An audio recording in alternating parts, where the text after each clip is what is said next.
gods.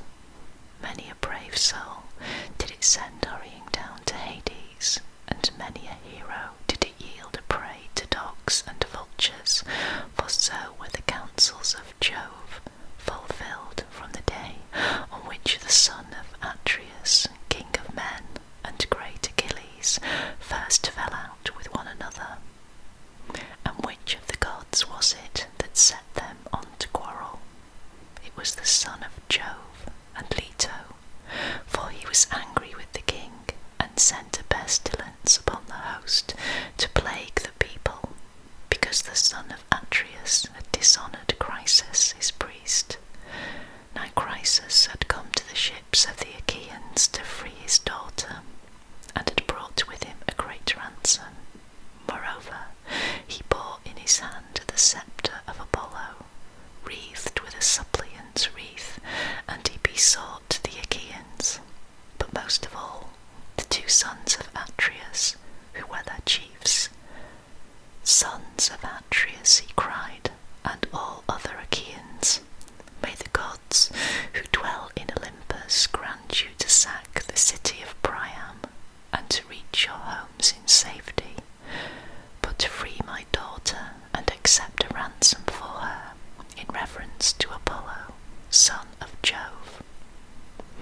On this the rest of the Achaeans with one voice were for respecting the priest and taking the ransom that he offered, but not so Agamemnon, who spoke fiercely to him and sent him roughly away.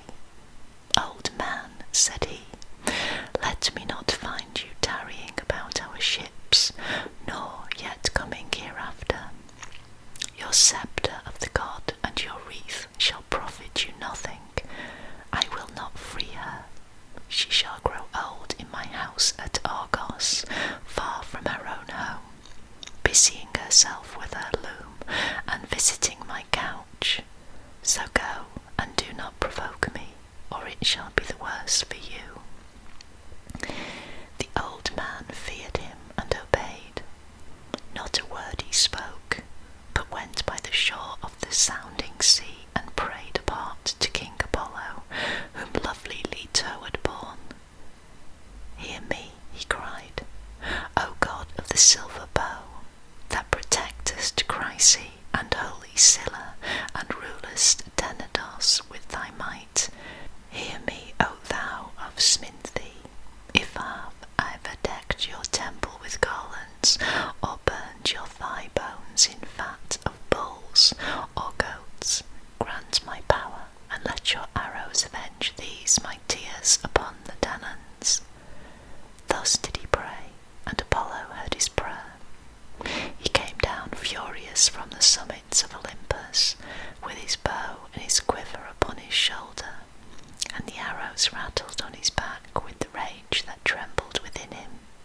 He sat himself down away from the ships with a face as dark as night, and his silver bow rang death as he shot his arrow in the midst of them.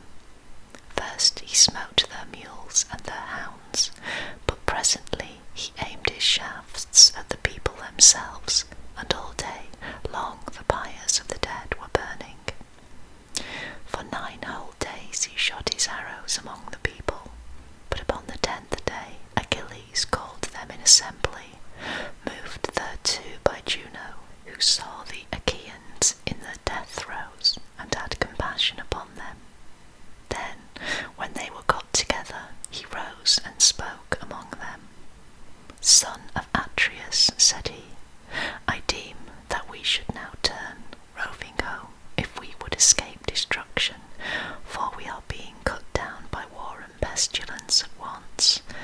Let us ask some priest or prophet, or some reader of dreams, for dreams too are of Jove, who can tell us why Phoebus Apollo is so angry, and say whether it is for some vow that we have broken, or Hector tomb that we have not offered, and whether he will accept the savour of lambs and goats without blemish, so as to take away the plague from us. With these words he sat down, and Calchas, son of Nestor, wisest of augurs, who knew things past, present, and to come,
his hand upon you, while I yet live to look upon the face of the earth. No, not though you name Agamemnon himself, who is by far the foremost of the Achaeans.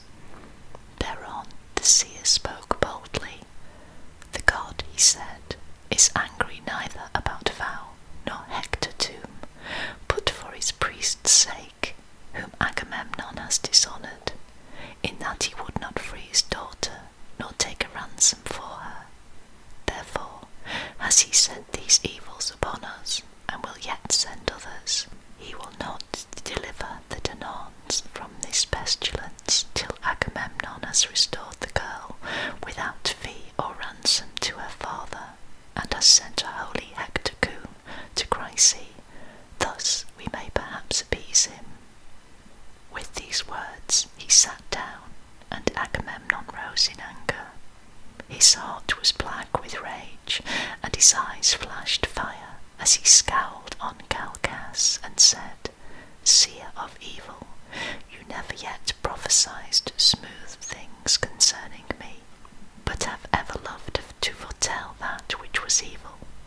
You have brought me neither comfort nor performance, and now you come seeing among Danaans, and saying that Apollo has plagued us, because I would not take a ransom for this girl, the daughter of Chryses. I have set my heart on keeping her in my own house, for I love her better even than my own wife, Clytemnestra, whose peer she is alike in form and feature, in understanding and accomplishments. Still I will give her up if I must, for I would have the people live, not die, but she must find me a prize instead, or I alone among the Argives shall be without one. This is not well, for you behold all of you that my prize is to go elsewhither. And Achilles answered, Most noble son of Atreus, covetous beyond all mankind, how shall the Achaeans find you another prize? We have no common store from which to take one. Those we took from the cities have been awarded. We cannot disallow the awards that have been made already.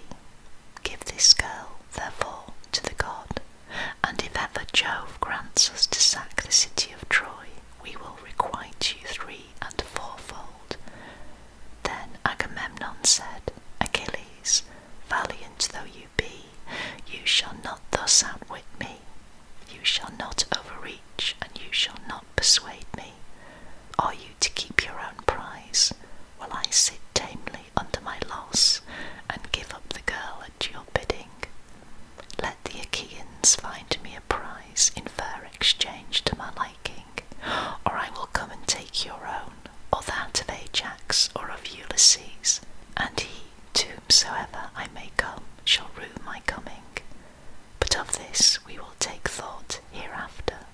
For the present, let us draw a ship into the sea, and find a crew for her expressly. Let us put a hecatombs on board, and let us send Chryses also.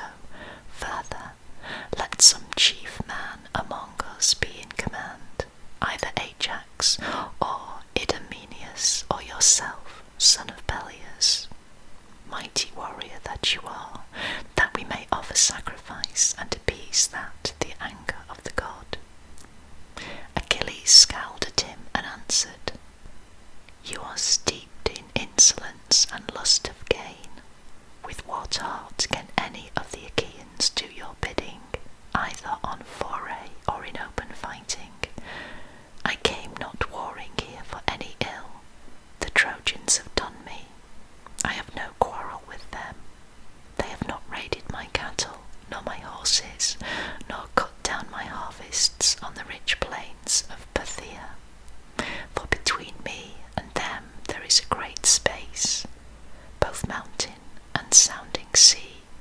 We have followed you, Sir Insolence, for your pleasure, not ours, to gain satisfaction from the Trojans for your shameless self and for Menelaus.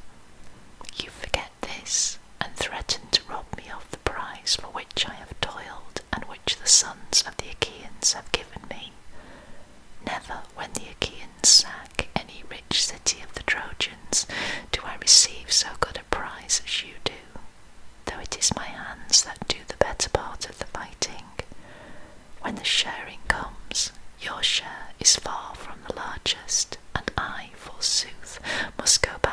ships. Take what I can get, and be thankful when my labour of fighting is done. Now, therefore, I shall go back to Phthia. It will be much better for me to return home with my ships, for I will not stay here dishonoured to gather gold and substance for you. And Agamemnon answered, Fly if you will, I shall make you no prayers to stay you.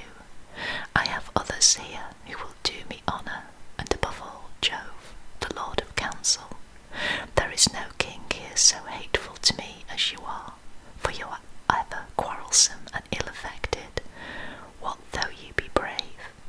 Was it not heaven that made you so? Go home then, with your ships and comrades, to lord it over the Myrmidons. I care neither for you nor for your anger, and thus will I do, since Phoebus Apollo is taking Chryses from me. I shall send her with my ship and my followers, but I shall come to your tent and take your own prize, Briseis, that you may learn how much stronger I am than you are, and that another may fear to set himself up as equal or comparable with me. The son of Peleus was furious, and his heart within his shaggy breast was divided, whether to draw his sword, push the others aside, and kill the son of Atreus, or to restrain himself and check his anger. While he was thus in two minds, and was drawing his mighty sword from its scabbard, Minerva came down from heaven, for Juno had sent her in the love she bore to them both, and seized the son of Peleus by his yellow hair, visible to him alone, for of the others no man could see her. Achilles turned in amaze, and by the fire that flashed from her eyes at once knew that she was Minerva. Why are you here, said he, daughter of aegis-bearing Jove, to see the pride of Agamemnon, son of Atreus? Let me tell you, and it shall surely be, he shall pay for this insolence with his life.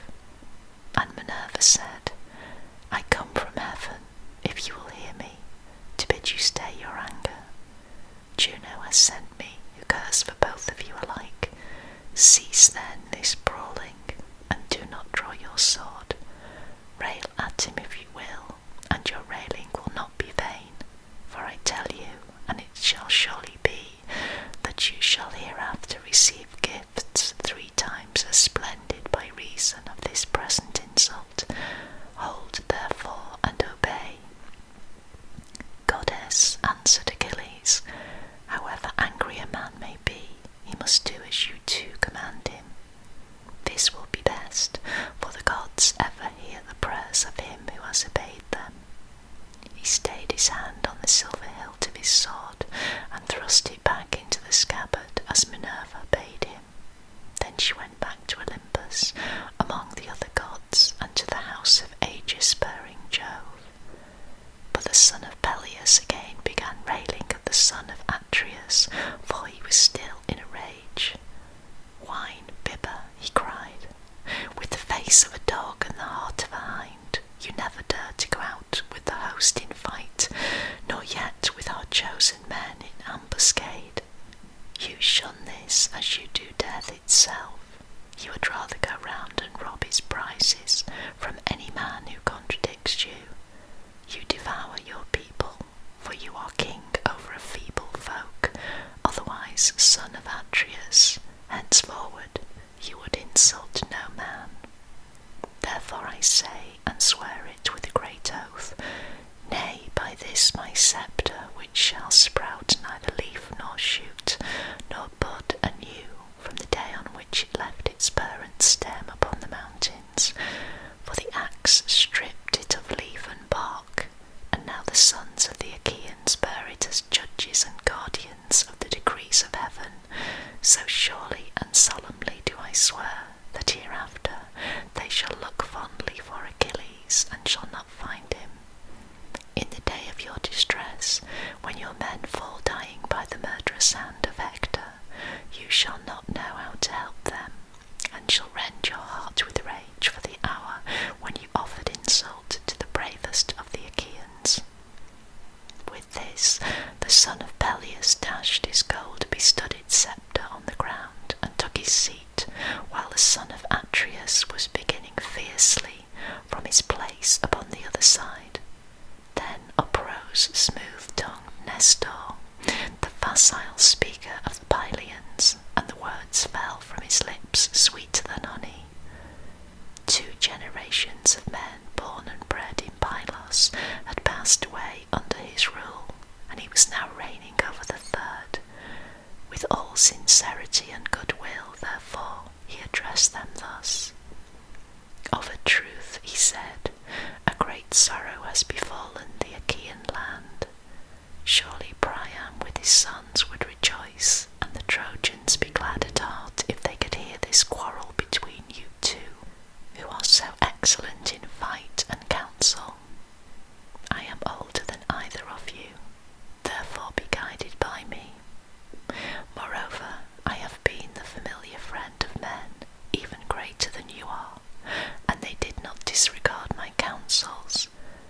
Never again can I behold such men as Pirithous and Trias, shepherd of his people, Orus, Caeneus, Exadius, godlike Polyphemus, and Theseus, son of Aegeus, peer of the immortals. These were the mightiest men ever born upon this earth. Mightiest were they, and when they fought the fiercest tribes of mountain savages, they utterly overthrew them. I came from distant Pylos, and went about among them, for they would have me come, and I fought as it was in me to do. Not a man now living could withstand them, but they heard my words, and were persuaded by them. So be it also with yourselves, for this is the more excellent way. Therefore, Agamemnon, though you be strong, take not this girl away, for the sons of the Achaeans have already given her to Achilles, and you, Achilles, strive not further with the king. For no man who by the grace of Jove wields a sceptre has like honour with Agamemnon. You are strong, and have a goddess for your mother, but Agamemnon is stronger than you, for he has more people under him. Son of Atreus, check your anger, I implore you. End this quarrel with Achilles, who in the day of battle is a tower of strength to the Achaeans. And Agamemnon answered, Sir, all that you have said is true, but this fellow must needs become our lord and master. He must be lord of all, king of all, and captain of all, and this shall hardly be. Granted that the gods have made him a great warrior, have they also given him the right to speak with railing? Achilles interrupted him. I should be a mean coward, he cried, were I to give in to you in all things. Order other people about, not me, for I shall obey no longer. Furthermore, I say and lay my saying to your heart, I shall fight neither you nor any man about this girl, for those that take were also those that gave. But of all else that is at my ship you shall carry away nothing by force. Try that others may see. If you do, my spear shall be reddened with your blood.